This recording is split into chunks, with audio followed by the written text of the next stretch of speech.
que nos pueden hacer llegar cualquier cuestión que quisieran trasladarle al señor García Mediano, y nosotros siempre, por supuesto, todas las preguntas que sean de manera educada, de una manera correcta, pues le vamos a intentar transmitir la mayor parte para que la respondan en el programa, y así sea un formato un poquito dedicado al oyente, ¿no? Que tiene sus preguntas, sus dudas y que quiere saber.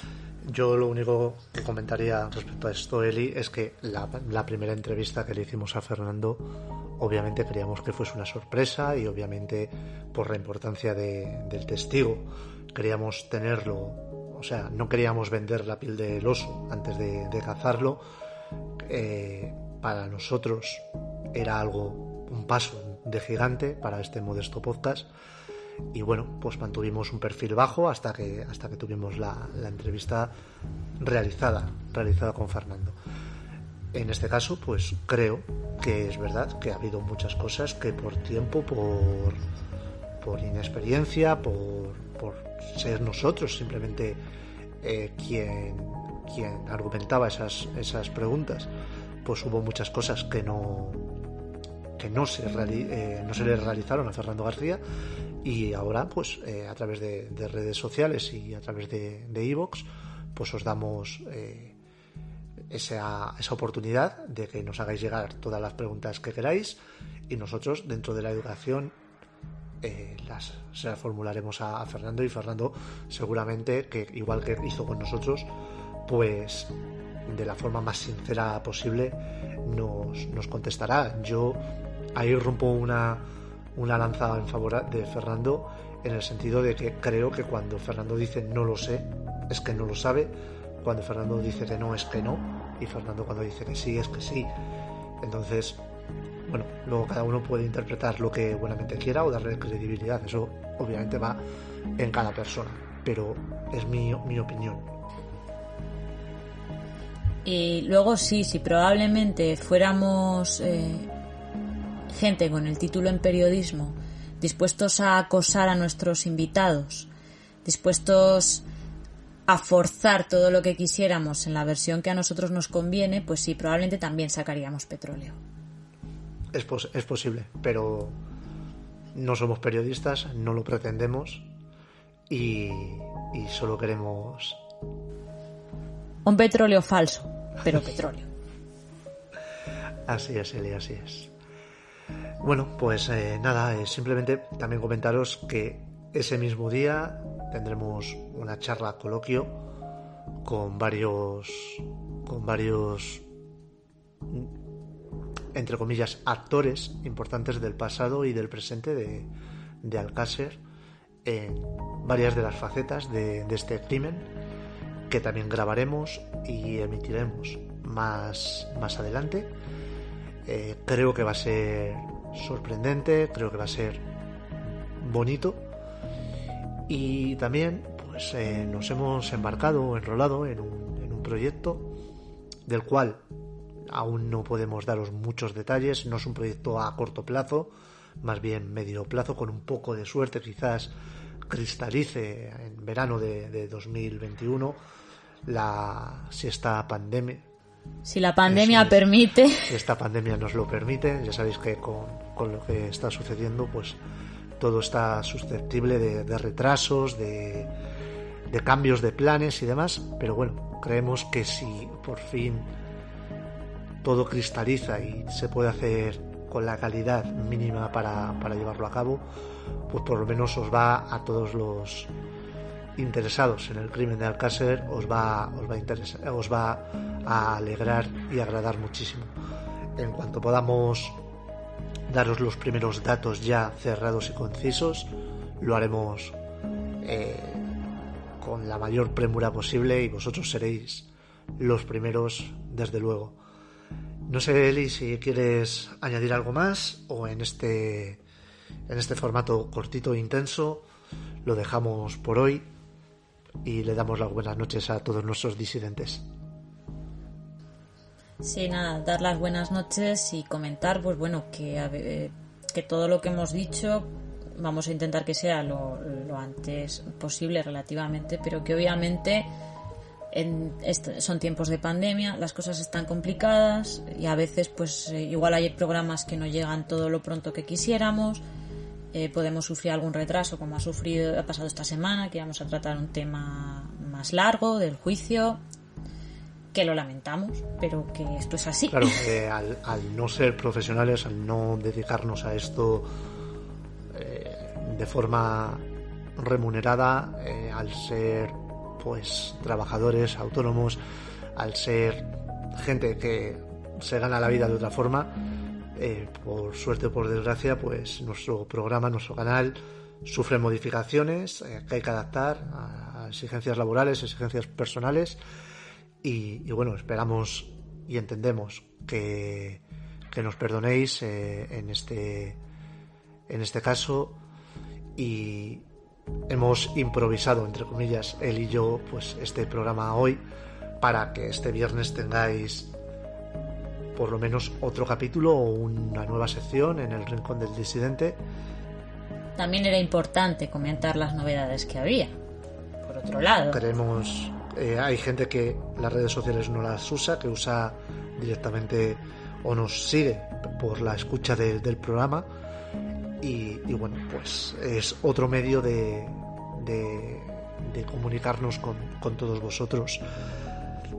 Poco más creo que hay que añadir al tema. Poco más respecto a lo acontecido estos días. Es posible que ese programa del juicio, que teóricamente sería el siguiente, se pueda ver alterado, porque también estamos en pos de otra investigación relacionada con Macastre, que a lo mejor altera el orden de los factores, pero bueno, tarde o temprano ese programa va a llegar, y si no es el siguiente capítulo, tener por seguro que intentaremos que sea igual o más interesante que el juicio propiamente dicho. Buenas noches, Eli. Buenas noches, disidentes. Pasar muy buen fin de semana.